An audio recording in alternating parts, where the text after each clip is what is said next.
Autobusi është simbol i fushatave të LDK-s. Në zgjedhjet e 2025 me autobus bardhin simpatizant për një komunën e tjetër, për një tubimin e tjetër, në fundet dhe një si dalin. Tash, për zgjedhjet komunale, për parim Roma dhe LDK, një para zgjedhjeve vi liruan kategoritë ndryshme nga pagesa për trafikun urban.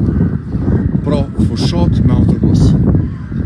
Dhe pas 5 ditëve kompania falimenton, punëtorët besin pa paga qëtarë pa shërbime. E pastaj kemi edhe deklarat të trafikut urban ku thotë se po operojnë me pozitivitet. 7 milion të hyra, 6 milion shpenzime operative, shpenzime financiare 193.000, zhvlerësim 822.088 euro fitim. Autobuset po i përdorin prap dhe për zgjedhjet e dhetorit. Veç dallimi është kë. Në shkurt e mashtronin veten me autobus, sot po duan ta mashtrojnë qytetarin dhe ta dëmtojnë qytetarin. Dhe mos harroni, para falimentimit është edhe kuzhina e komunës. Protestuesit nesër le ta dinë, adresa është komuna. Ju falenderoj.